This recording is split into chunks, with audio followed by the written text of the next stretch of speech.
주 예수 그리스도의 사랑하는 회중 여러분, 오늘 저는 이 시편 23편의 서론격으로 말씀을 전하고 다음 주에 이어서 한 번 더 설교를 함으로 시편 23편을 마무리하도록 하겠습니다.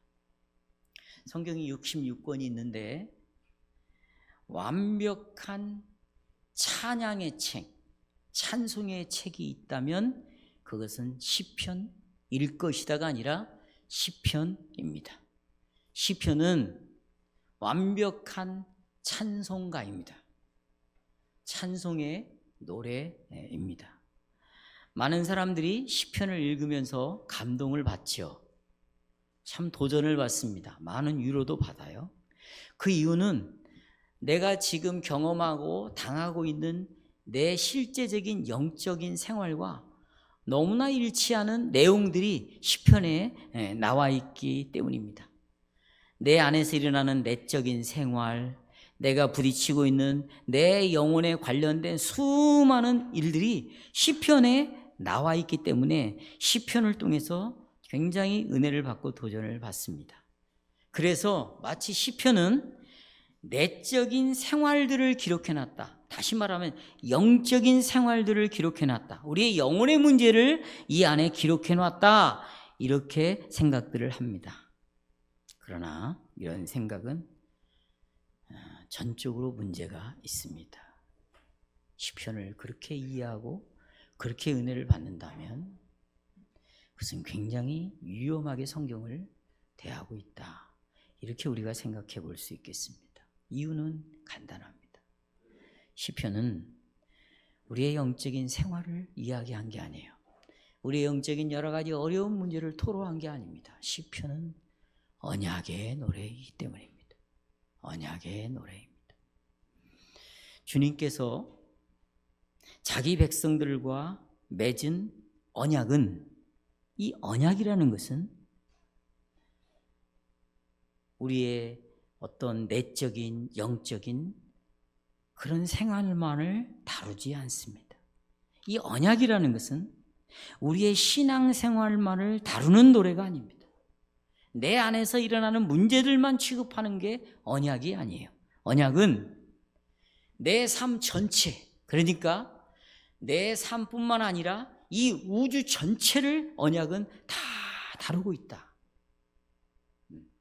이런 이유로 시편은 해와 달과 별과 하늘과 땅, 시편은 또 강과 산, 또 하나님에 대한 사랑과 신뢰, 의심과 불안과 원망, 슬픔과 고통, 기쁨과 소망, 기도와 찬송, 감사와 감격, 또 탄식과 회개, 생명과 죽음, 축복과 저주, 행복과 불행, 선과 악, 의와 불의, 수백 가지의 내용이 나와요.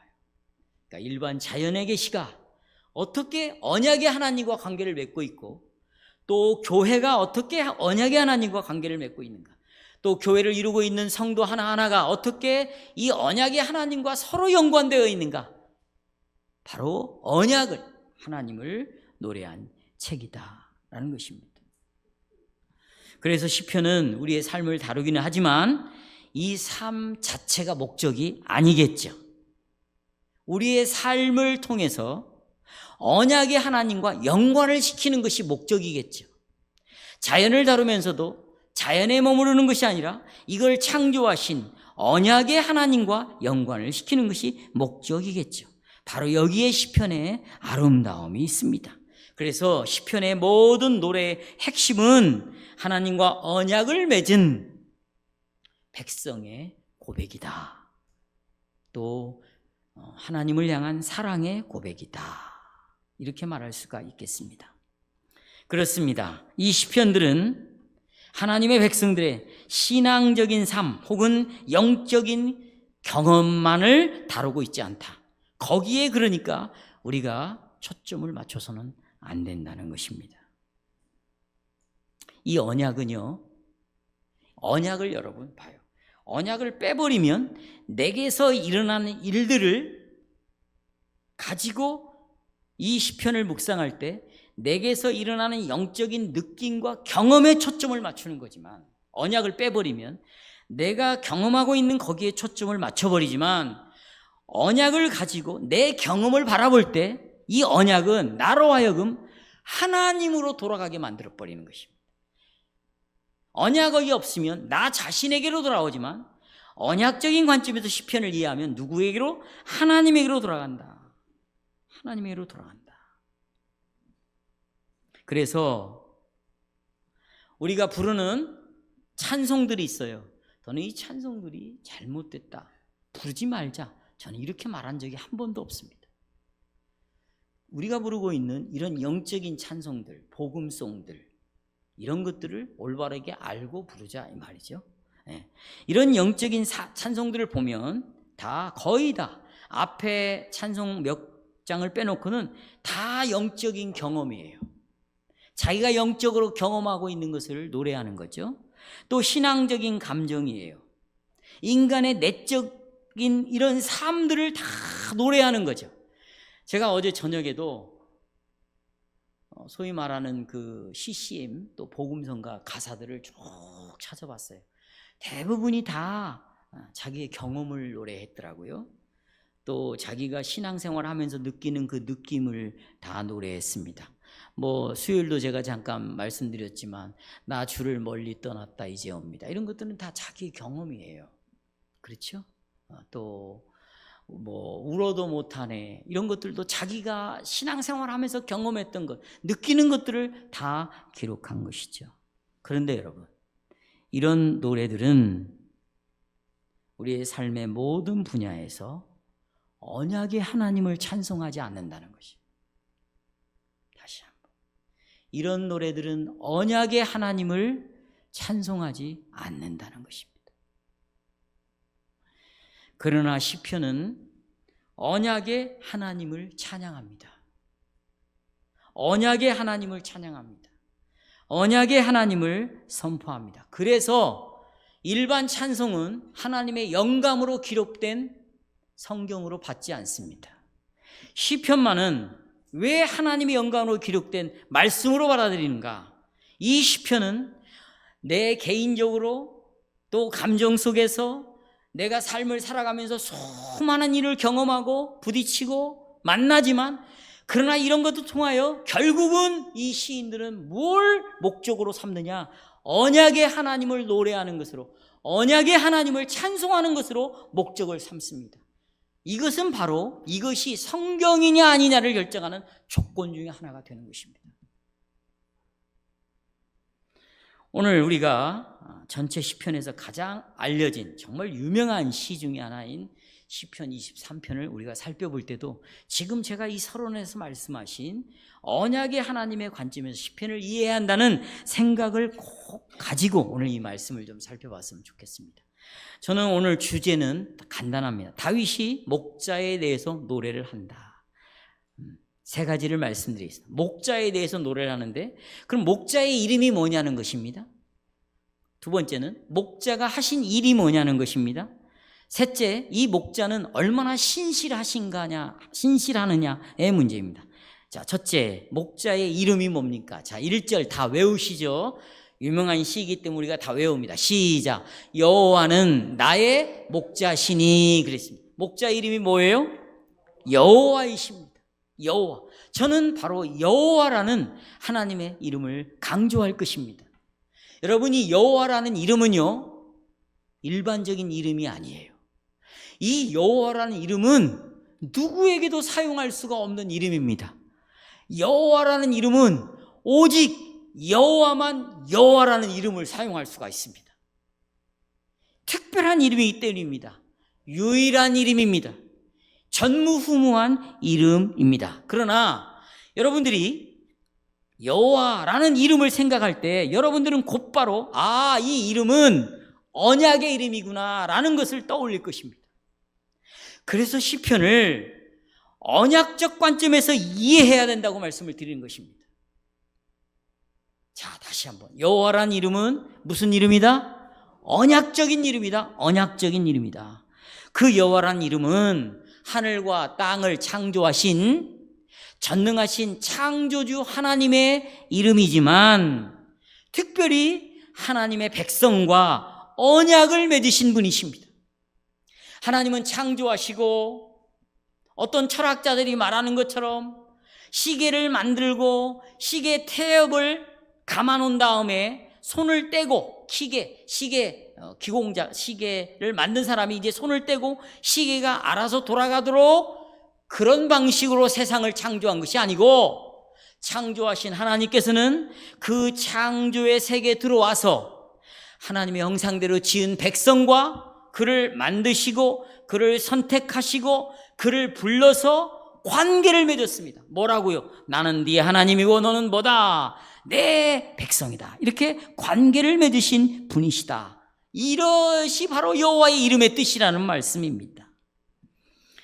그러니까 하나님께서는 당신의 백성으로에게 오셔서 당신의 자비로 이제 손을 떼신 것이 아니라 일거수일투족을 함께 하시면서 동행하시면서 내가 너를 인도하겠다, 이렇게 약속하신 살아계신 하나님, 인격적이신 하나님, 우리의 아버지가 되시는 것이죠. 이런 방식으로 이런 방식은 바로 성경의 방식이에요. 그러니까 우리는 바로 성경의 방식, 다시 말하면 언약적 방식으로 생각을 해야 되고 언약적으로 말을 해야 되고 언약적으로 성경을 이해해야 된다는 말입니다. 자, 이제 몇 가지 예를 들어보겠어요. 아담과 하와가 죄의 나락으로 확 떨어졌죠. 그때 아담과 하와가 한 일이 뭡니까? 숨었어요. 보통 우리가 가정에 자녀가 잘못하면 부모들이 이런 말을 하죠. 너 잘못했다고 인정해야지. 너 잘못했을 때 빨리 엄마한테 말을 해야지. 아빠한테 말을 했어야지. 이 말을 제일 먼저 하는 거예요. 자, 아담과 하와가 잘못했습니다. 범죄했습니다. 그가 곧바로 하나님을 찾아왔습니까? 아닙니다. 곧바로 숨어버렸습니다. 네, 숨었어요. 그리고는 하나님이 이제 숨은 아담과 하와를 찾아갔죠. 아담과 하와가 하나님을 찾아온 것이 아니라 하나님이 아담을 찾아갔어요. 이게 언약의 특징인 거예요. 하나님이 먼저 행동하십니다. 먼저. 왜요? 범죄한 인간은 스스로 알아서 하나님을 찾을 수가 없어요. 그래서 하나님을 찾는 자도 하나도 없으며 부르는 자도 없으며, 그래서 의인은 없나니 하나도 없다. 이것이 여러분과 나예요. 누구와의 관계 속에서? 그렇죠. 하나님 찾아왔어요.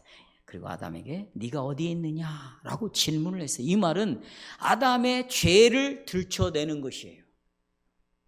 일단 이 아담을 회복시키고 구원을 시키려면 죄를 드러내는 거예요. 너 선악과 따먹었지? 이렇게 묻는 것이 아니라 아담아 네가 어디에 있느냐, 이거예요. 이건 아주 중요한 말씀이죠. 아담아 너는 왜 어디 있느냐라는 말은 너는 왜 네 자리에 있지 않았느냐, 그 말이에요. 네가 있어야 할 자리가 어디입니까? 하나님 앞이죠. 우리 지난 시간에 배웠어요.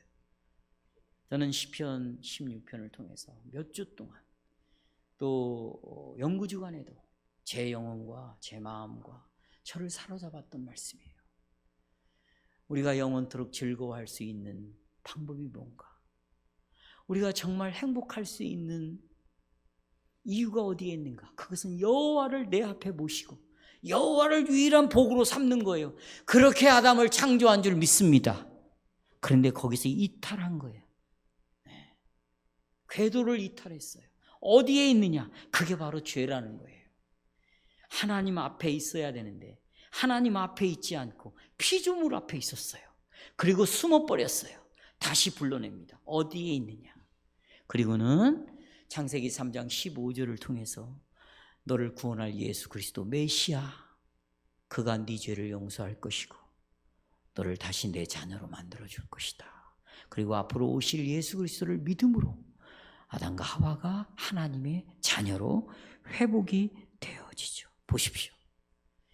이 에덴 동산에 일어난 사건은 언약과 정확하게 연루되어 있어요. 누가 찾아오셨어요? 하나님 먼저 찾아왔어요. 누가 은혜를 베풀어요? 하나님이 은혜를 베풀어요. 누가 약속을 주셔요? 하나님의 약속을 주셔요. 이게 다 언약을 설명하는 내용이에요. 언약을 설명. 오랜 후에 오랜 시간이 지났습니다. 하나님의 백성들이 다시 다 타락을 했습니다. 생각이 악하고 계획이 악하고 정말 하나님을 찾는 자가 없이 모두가 다 타락을 했습니다. 그 중에 하나님이 은혜를 베푼 가정이 있었는데 그게 바로 노아의 가정이었어요. 하나님이 먼저 노아를 찾아오십니다. 그리고 말씀하십니다. 방주를 지어라. 그리고 너의 식구들이 들어가라. 동물들을 집어넣어라. 그리고는 하나님이 물로 이 세상의 모든 죄악을 물로 깨끗이 쓸어버립니다. 자, 노아의 식구가 어떻게 구원을 얻었어요? 방주 안에 있었기 때문이에요. 방주 안에 있는 이유가 어디 있었어요? 그런 믿음으로 산 이유가 어디 있었어요? 하나님의 언약 때문이에요. 하나님 먼저 찾아왔습니다. 약속을 주셨습니다. 그 약속을 믿도록 역사했습니다.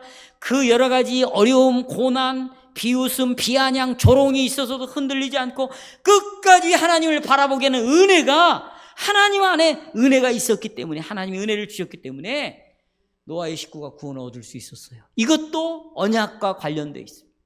아브라함도 마찬가지죠, 여러분. 아브라함이 어떻게 우리의 조상이 될 수 있었습니까? 그의 아버지는 우상을 섬기고 있었다고 성경이 말하죠. 그렇죠? 근데 그 우상 집에 아브라함을 불러가지고 믿음의 조상으로 삼으셨다.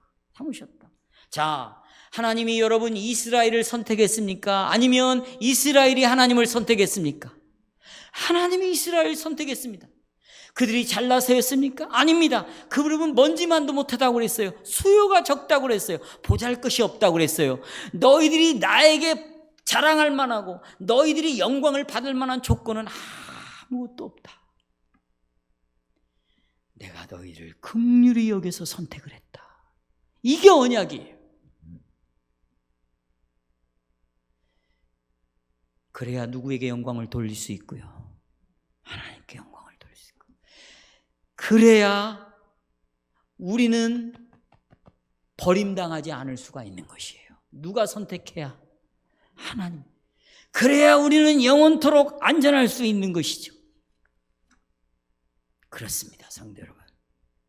여러분들이 여호와라는 이 이름을 발견할 때마다, 읽을 때마다 언약의 내용, 지금까지 제가 말씀드린 이 언약을 생각해야 됩니다.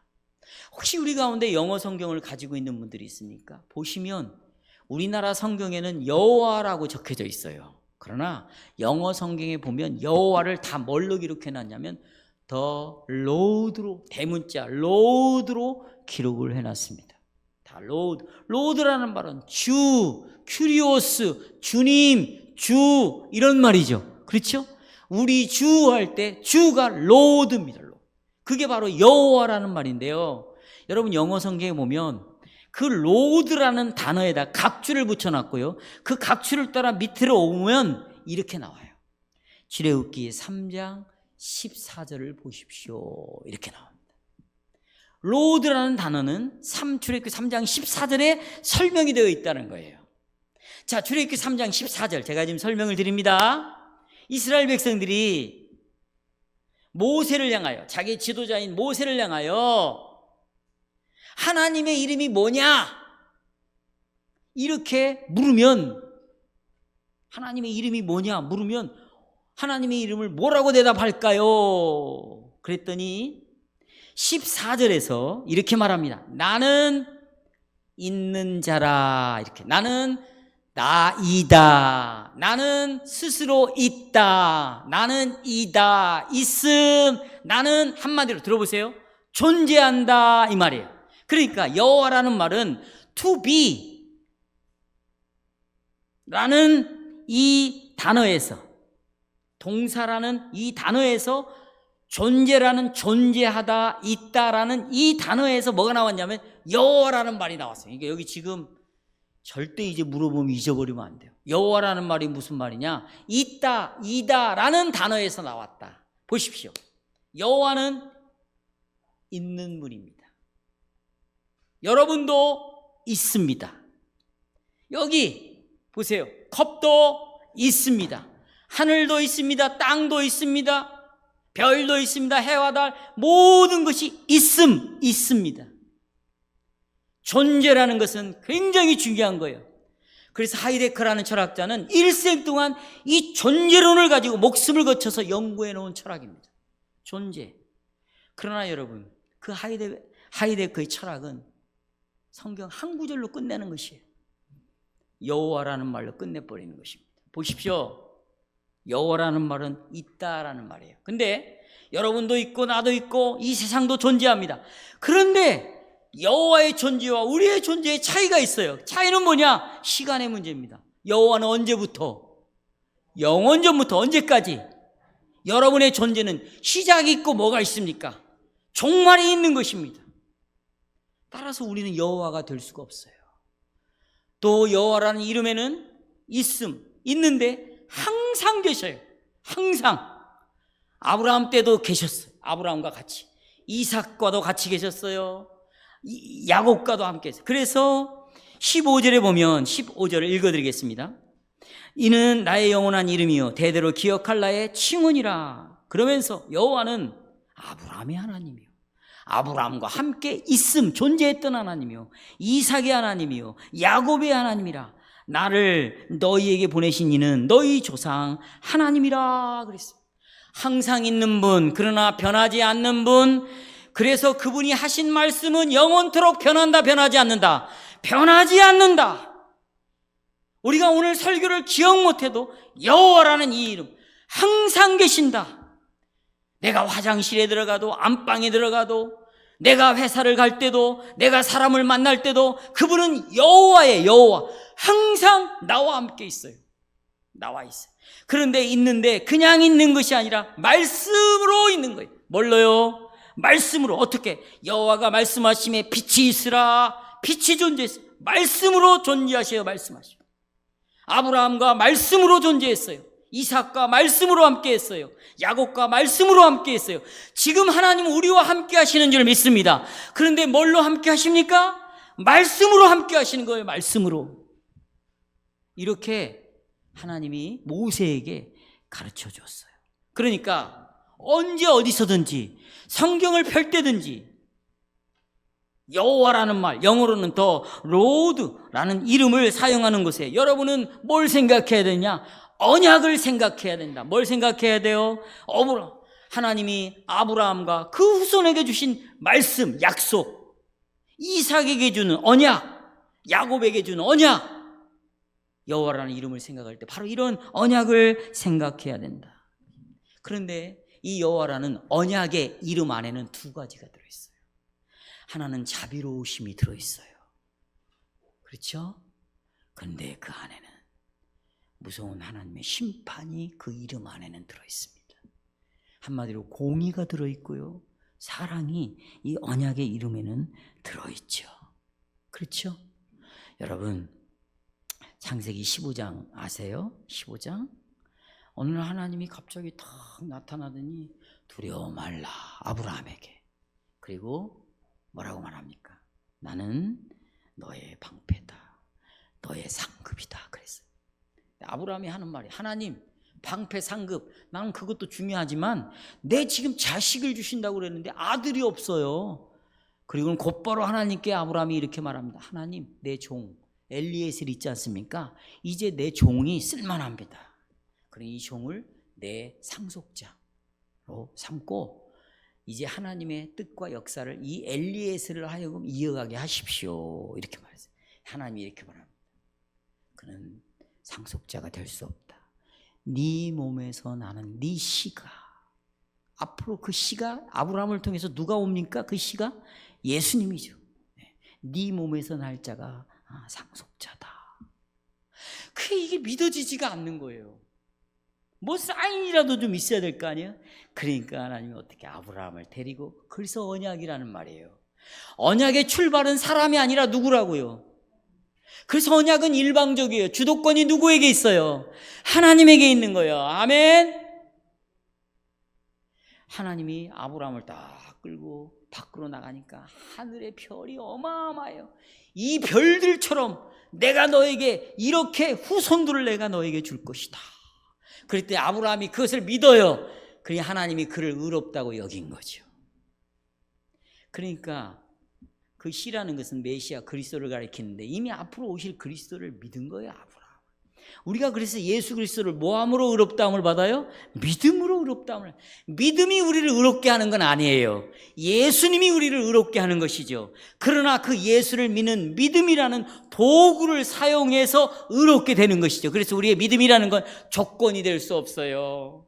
이 믿음이라는 것은 자랑거리가 될 수가 없는 것이에요. 왜요? 온전히 그리스도 때문에 구원을 얻기 때문이에요. 그리고는 아브라함이 하나님에게 이렇게 말합니다. 나를 위해 제사를 드려라 그랬어요. 그 짐승을 딱 쪼개가지고 제사를 드리는데 거기에 뭐가 지나가요? 횃불이 불이 지나가는 거예요. 물론 여기에 관한 해석은 여러 가지가 있지만 여기에는 굉장히 하나님이 두려운 하나님으로 등장을 하는 걸 볼 수 있어요. 나중에 이제 제가 언용 시편이 끝나면 창세기 1장부터 설교를 할 것입니다. 저는 지금 계속 그 준비를 지금 하고 있어요.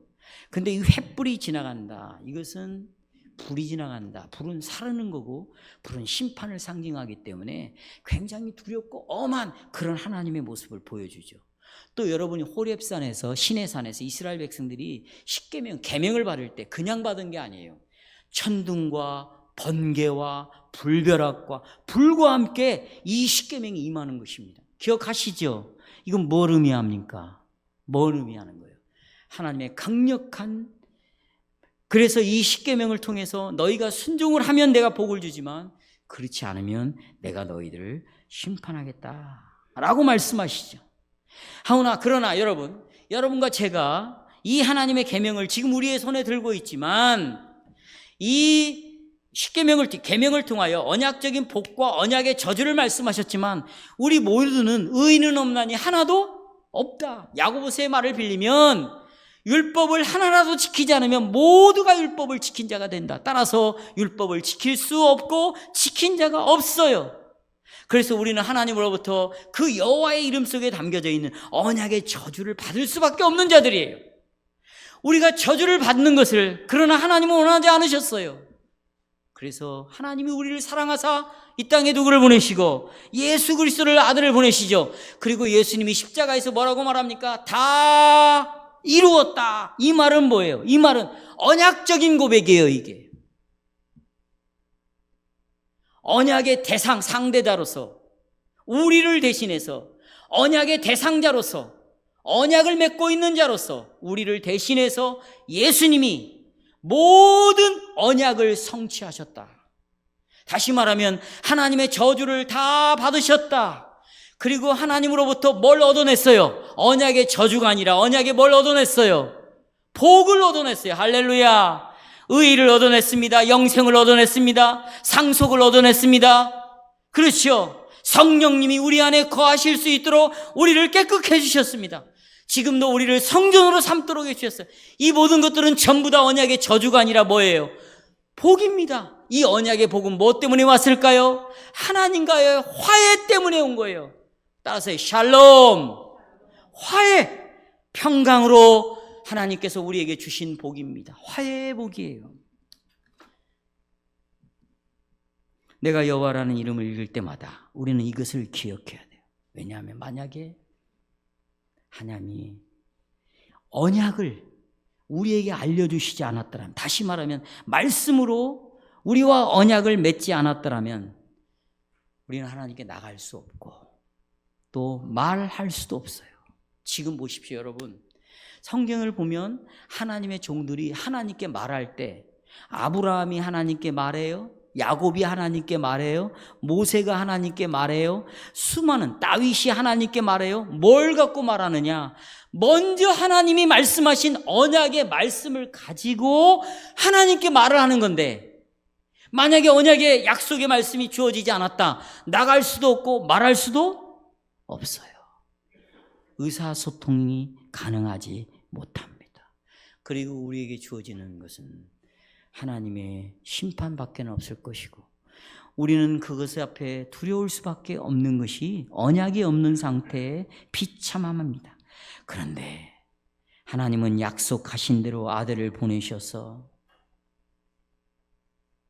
우리를 당신의 자녀로 삼아주시고 이제는 죄의 종이 아니라 그리스도 안에서 그리스도를 사랑하고 그리스도를 따라가고 그리스도를 사랑하는 그런 의의 종으로 우리를 다 만들어 주셨다는 것입니다.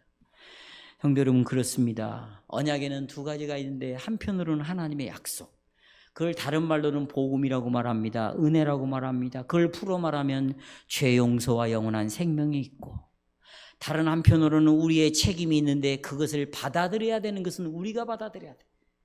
받아들인 건 누가 받아들여요? 내가 받아들여야 되는 거예요. 그러나 내가 받아들일 수 있는 그 받아들일 수 있는 믿음을 일으키는 것은 누구예요? 성령이 우리 안에 그 믿음을 일으키는 것입니다. 동시에 우리는 회개할 것을 우리에게 요구해요. 두 가지 요구하죠. 믿음과 회개입니다. 그렇게 해서 여러분 이제 하나님과 보세요. 하나님과 당신의 자녀가 이제 관계를 맺고 우리의 아버지가 되고 자녀가 돼서 같이 가는 거죠. 그걸 동역자라고 말하는 거예요. 그걸 뭐예요? 그래서 여러분, 신앙생활이라는 것은 여러분 하나님만 혼자 가는 게 아니에요. 또 하나님 없이 인간, 땅만 가는 게 아니에요. 하늘과 땅이 어떻게 가는 거예요? 같이 쌍방으로 가는 거예요. 이걸 언약이라고 말해요. 이걸 잘 표현하는 말씀이 어디냐? 주기도문에 나와 있는 거예요. 보세요. 하늘에 계신, 그 다음에 뭐예요? 우리는 어디에 있어요? 땅에 있는 우리 아버지인 거예요.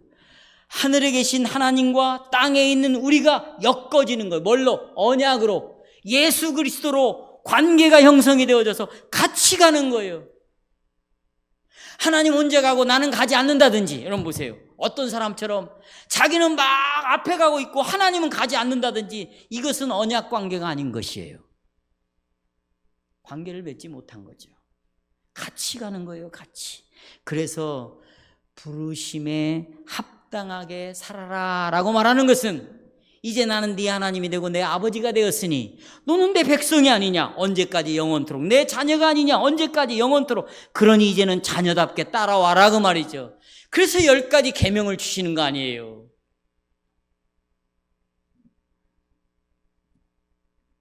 우리는 바로 이 여호와라는 말을 생각할 때 이것을 기억해야 됩니다. 혹시 우리 중에 목사님, 아니 시편 23편을 읽었으면 빨리 이걸 설교를 하셔야죠. 왜 이 언약이라는 이름의 여호와만을 이렇게 계속 오랜 시간 설교를 하십니까? 예, 여러분의 말이 옳아요. 옳습니다. 좀 빨리 설교해야 돼요. 하지만 다윗이 시편 23편에서 사용한 이 하나님의 이름은 언약의 이름이라는 사실이에요. 이걸 알아야 시편 23편이 풀릴 수 있고요.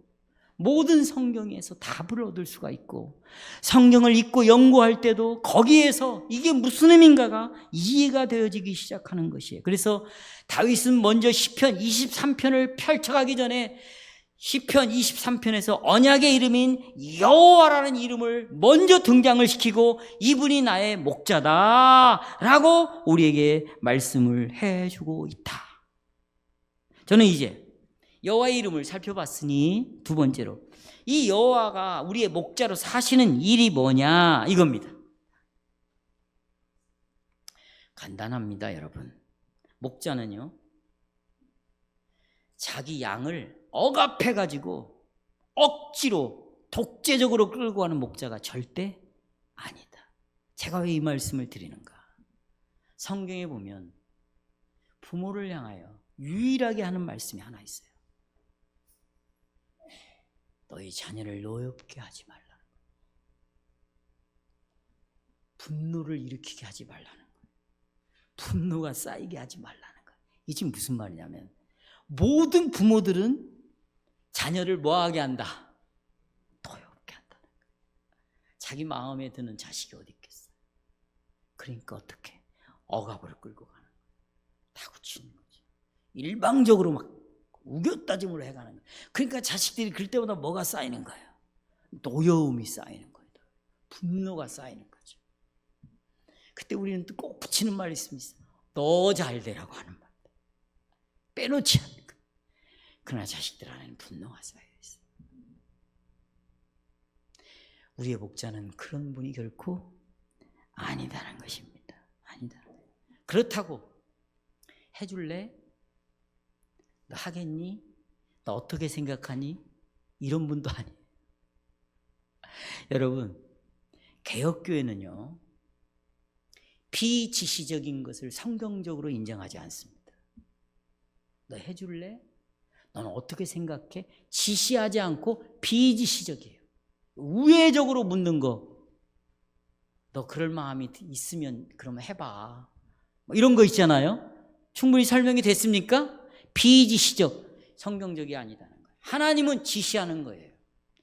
살인하지 말라는 거예요. 도둑질하지 말라는 거예요. 간음하지 말라는 거예요. 내가 너희들을 하겠다는 거예요. 이거예요, 이거. 우리가 자녀들에게서도 여러 가지 설득할 수도 있어요. 이해시킬 수 있어요. 그러나 그것이 우리의 자녀를 변화시킬 수는 없다고 생각합니다. 부모를 공경하라. 너 지금 엄마 아빠를 하나님이 주신 권위로 인정하고 있냐? 이렇게 말하는 거예요. 지시적으로, 지시적. 신앙 고백은 지시적이지 비지시적이잖아요. 그렇다고 여러분 아주 비인격적으로요, 다구치는 마음으로 마치 자기가 하나님의 자리에 앉아가지고 막 어떤 막 그런 사람들 있잖아요. 에? 그런 지도자들 있잖아요. 그런 식으로 하라는 것이 아니에요. 우리는 하나님 앞에서 보면 나도 죄인이라는 것, 결코 율법 앞에 온전할 수 없다는 걸 안다면 정말 겸손하게 주님의 종으로서 주님의 말씀을 맡은 부모로서 전달하는 역할이지, 내가 하나님의 자리에서 그런 권위로 너 이건 아니겠죠. 그렇죠? 네. 그런 목자도 아닙니다. 저는 이 목자를 생각할 때 그림을 항상 떠올렸어요. 그 목자 그림 있죠? 아마 이 그림은 전 세계적으로 그 유명세를 띈 그림이에요. 이 그림을 누가 그렸는지 몰라요. 여러분 보십시오. 이 예수님이 이제 목자로 거기다 그려놨는데, 거기다가 딱 오른손에 양을 한 마리 딱 안고 한 손에는 지팡이를 들고 있고, 그 앞에는 푸른 초장과 그 시내 물이 쫙 흐르고 있고, 그 다음에 그 뒤에는 누가 따르고 있어요? 양들이 쫙 따르고 있어요. 거짓입니다. 그래서 여러분, 만화 영화로 된 것들, 성경을 만화 영화로 한 거, 그 다음에 영화로 만든 거 절대 보시면 안 됩니다. 어떻게 하나님의 계시를 그 영화로 표현하고 만화로 표현하고 그림으로 표현할 수 있겠어요? 그래서 캐톨릭들이 이 그림을 성경을 이해하기 위한 학습의 도구로 사용한다고 하고 그 그림들을 많이 붙여놨는데, 그것은 왜곡시키는 지름길이에요. 여러분, 목자는 그런 모습이 아니에요. 절대로. 누구보다도 목자를 이해한 다윗입니다. 그래서 다윗이 여호와는 나의 목자라고 시편 23편에다 기록을 해놨어요. 그러면 다윗은 목자를 어떻게 이해했는가를 가지고 우리도 목자를 이해해야 되겠지요. 그럼 다윗의 이해를 한번 볼까요? 제가 여러분 기록을 해놨습니다. 핸드아웃. 사무엘상 17장 34, 35절. 다윗이 사울에게 말하되 주의 종이 아버지의 양을 지킬 때에, 다윗이 양을 지킬 때 보세요. 사자나 곰이 와서 양떼의 새끼를 물어갔대요. 그러면 목자가 어떻게, 35절 시작. 내가 따라가서 그것을 치고 그 다음에 그 입에서 새끼를 건져내었고 그 다음에 그것이 일어나 나를 해하고자 하면 내가 그 수염을 잡고, 사자의 수염이든지 곰의 수염이든지 수염을 잡고 그걸 쳐 죽였나이다. 이게 목자예요. 여러분, 왜요?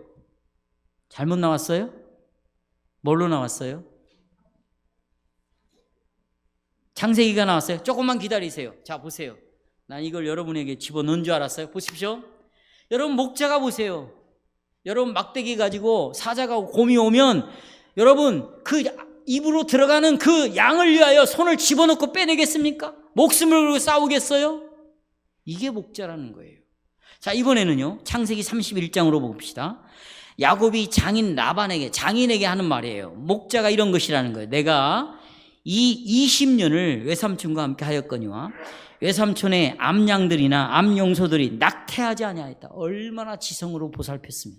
또 외삼촌의 양떼의 순양을 내가 먹지 아니하였으며, 배고프니까 그놈을 잡아먹지 않았다 그 말이죠. 그냥 목자는 뭘 위해서 있는 거지? 양이 목자를 위해서 있는 것이 아니다는 거예요. 이건 제 올무가 될 수 있지만 여러분, 교회는 목사를 위해서 존재하는 것이 아니에요. 목사가 교회를 위해서 있는 거지. 아멘. 여러분들은 보세요. 여러분들은 주님을 위하여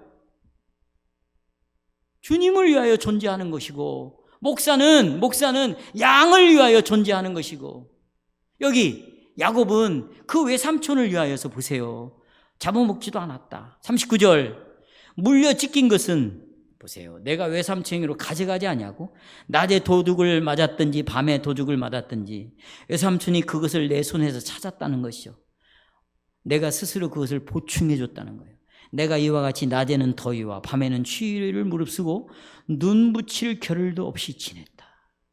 이게 목자라는 거예요. 그래서 거기 보시면 요한복음 10장 11절,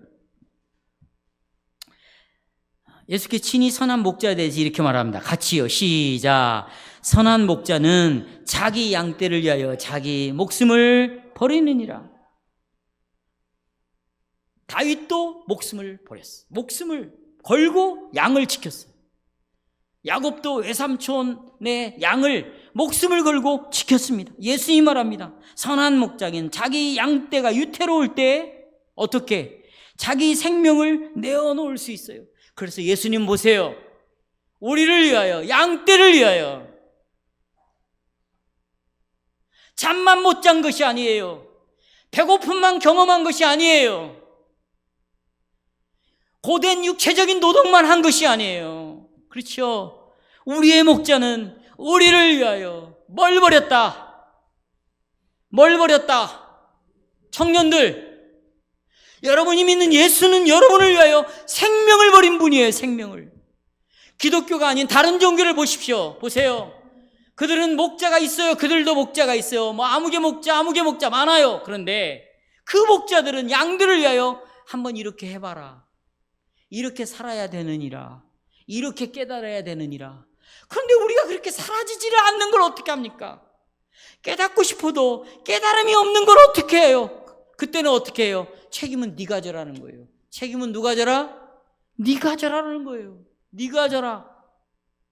깨달음이 있고 그렇게 사라지면 너는 다시 이후에 태어날 때 너는 이런 존재로 태어나지만, 그러나 그렇게 살지 못할 때는 너는 무간도에 들어간다 그래요. 무간도.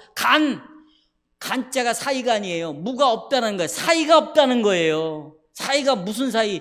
고통의 사이가 없다. 계속해서 고통을 받는 그것에 들어간다는 거예요. 그러니까 다른 종교들은 깨달음도 내가 해야 되고 살기도 내가 살아야 되고 그렇게 하지 못한 거에 대한 책임도 누가 져야 되고 내가 져야 된다. 그러나 목자는, 우리의 목자 예수님은 그런 분이 아니다. 그런 분이 아니에요. 양이 곁길로 갔을 때, 양이 목자를 떠났을 때, 양이 이기적인 생각을 가졌을 때, 양이 심각한 범죄를 행했을 때도 그 목자는 여러분을 한 번도 잊은 적이 없어요. 보호자 우편에서 지금도 여러분을 위하여 간구하시는 분입니다. 그 간구를 성령이 들으시고 지금도 이 자리에 이 순간에도 여러분과 저 안에서 성현아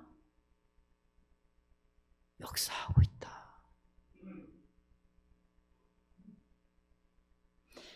여러분, 우리의 목자는 그런 목자예요. 그런데 이스라엘의 왕인 다윗은 자기를 또 양이래요. 여러분, 여기에 대해서 많은 설교를 들었을 거예요. 간단합니다. 양은요 아주 무기력한 동물이에요. 무기력하다는 건 뭐냐? 스스로 자기를 돌볼 수가 없어요. 그러니까 목자의 도움만을 받아야 돼요. only way예요. 쌍방이 아닙니다.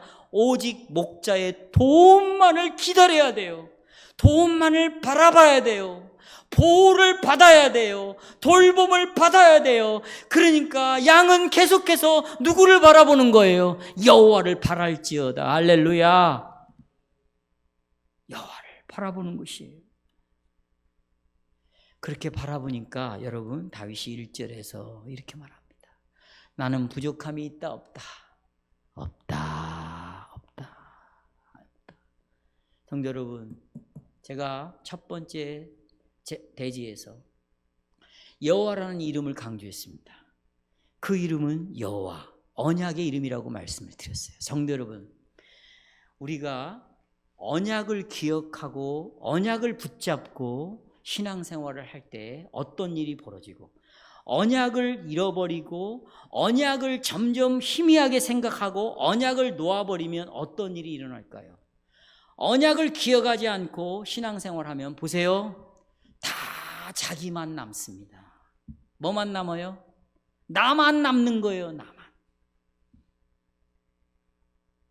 여러분에게서 나오는 여러분은 여러분을 어디로 이끌어 갈까요? 사망으로 이끌어 갑니다. 죽음으로, 절망으로, 근심으로, 걱정으로, 불안으로, 슬픔으로, 불행으로, 낙심으로, 근심으로, 자존심으로. 이게 언약 없이 예수를 믿는 사람들이에요.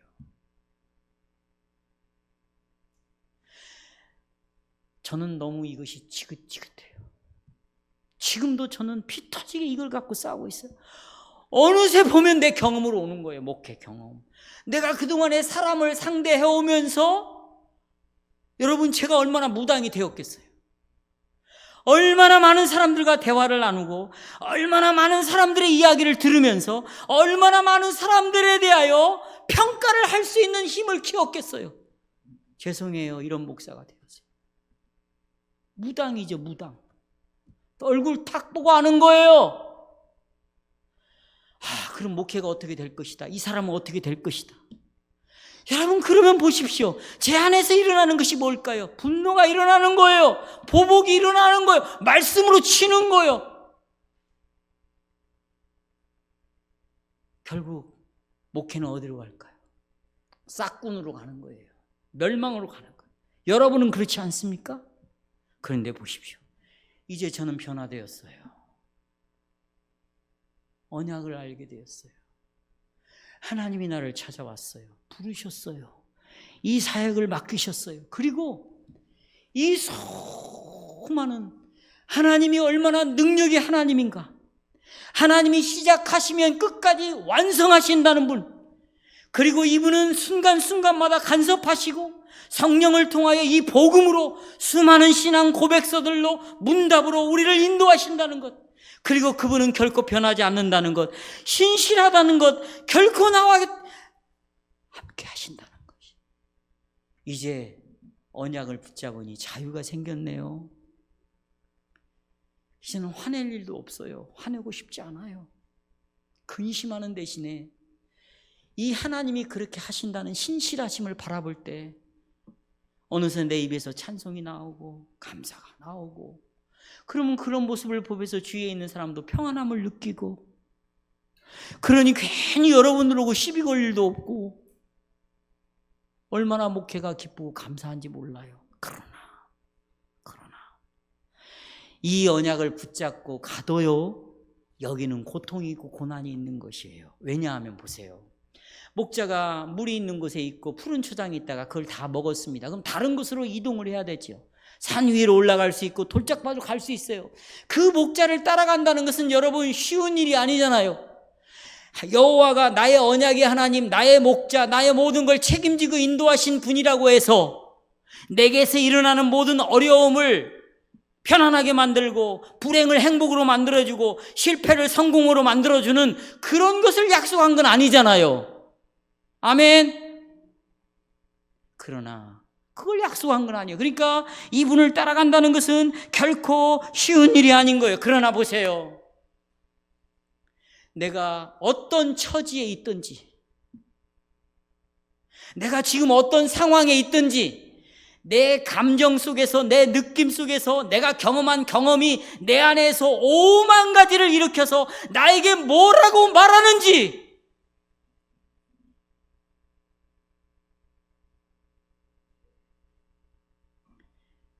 여호와가 나의 목자라는 거예요. 그러면 이때 어떤 일이 벌어질까요? 내 연약한 손에 보세요. 내가 그동안에 이 손으로 가족을 챙겨왔어요. 식구들을 먹여 살렸어요. 이 손으로 모든 문제를 해결해 왔어요. 앞으로 해결할 거예요. 그런데 나이가 들수록 이 손이 여러분 어쩌면 좋아요. 힘이 빠지네요. 힘이 빠지네요. 예전 같지가 않네요. 정신도 그러네요. 내 마음 상태도 그러네요. 내 육체도 그러네요. 영혼도 그러네요. 점점 우울해지네요. 눈물을 자주 흘리고 싶으네요. 만나서 이야기할 사람이 없네요. 너무 고독하네요. 외롭네요. 이럴 때 언약의 하나님, 신실하신 하나님, 이분이 내 목자구나라를 생각할 때 내 환경을 바꿔주는 것이 아니라 이 손이 약해졌을 때 나도 모르는 사이에 여호와께서 내 손을 붙잡아 주시고 한계를 넘게 하시고 길 없는 곳에 길을 내게 하시고 벽이 가로막히면 벽을 뚫어버리게 하시고 눈이 감겨지면 눈을 뜨게 하시고 어둠을 빛으로 바꿔주시고 다시 하늘의 소망을 가지고 찬송의 노래가 나오게 하신다는 것입니다. 여러분, 이것은 그렇게 되었으면 좋겠다는 소원도 아닙니다. 그렇게 소원을 놓고 기도하는 기도의 제목도 아닙니다. 이것은 존재하시는, 항상 계시는, 지금도 역사하시는, 그렇게 이루고야 마시는 하나님의 약속이요, 그 약속은 지금도 우리 속에서 일어날 수 있는 현실이요, 열매로 나타날 수 있는 걸 믿으십시오. 이것이 목자가 하는 일이에요. 근데 세 번째 대지까지 다 말씀해버렸어요. 그런데 이분은, 여호와는 뭐 하시다? 여호와는 신실하시다. 신실하시다. 한번 약속을 하시면 그 약속을 반드시 뭐 하시는 분? 이루시는 분. 여러분, 우리가 어떤 사람은 뭐 여러 가지 일들을 경험해요. 어떤 가족 중에는 질병과 씨름하는 경우도 있고요. 또 어떤 사람은 자녀를 먼저 보낸다든지 남편을 먼저 보내고 아내를 일찍 무덤에 묻어야 되는 그런 경우도 있어요. 또 생활고로 어려움을 겪기도 해요. 지금 우리 젊은이들 장래에 대해서 참 불안합니다. 청소년들도 불안해요. 성도 여러분, 저 대치동에 있는 학원이 1000개가 넘어요. 그들이 유치원 때부터 뭘 하는지 아십니까? 이미 여러분 초등학교 4학년 정도 되면 이미 대학 입시까지 공부해야 될 영어는 이미 끝내고 들어옵니다. 얘네들이. 근데 그렇게 하기 위해서는 학원비가 1000만 원에서 2000만 원이 들어가요. 저 지인도 있어요. 지인도. 이미 이 세계는 제가 잘 알고 있는 세계입니다. 얼마나 불안해요. 여러분, 그럼 우리도 그렇게 따라갈까요? 우리 집 한 칸도 없어요. 집 한 칸도 없습니다. 여러분, 통장에 돈 얼마 있는지 한번 까봅시다. 없어요, 여러분. 미래는 더욱더 힘들다고 계속해서 방송이 돼요. 난 뉴스도 안 봐요. 그러면 도대체 우리의 미래는 누가 결정짓는 것입니까? 교육이 결정짓는 겁니까?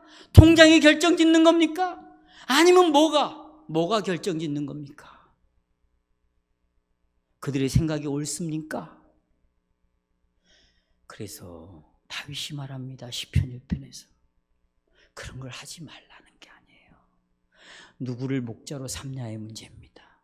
악인의 꾀를 쫓지 않자, 죄인의 길에 서지 아니하고 오만한 자의 자리에 여호와 율법을 즐거워하여 주야로 그것을 뭐하는 자, 묵상하는 자, 여호와를 목자로 알고 그 목자를 따라가라는 거예요. 그렇다면 여러분, 우리의 미래도, 우리의 힘듦도, 우리의 고통도, 우리의 갈등도, 아직도 해결하지 못한 그 문제를 여러분이 해결하려고 하지 마시고 신앙 고백으로 돌아가십시오. 내 자신의 상태가 어떤가를 살피려기보다는 하나님이 나에게 뭐라고 약속하셨는가, 그 신앙 고백으로 돌아가십시오. 여호와는, 언약의 하나님은 나의 목자이시다.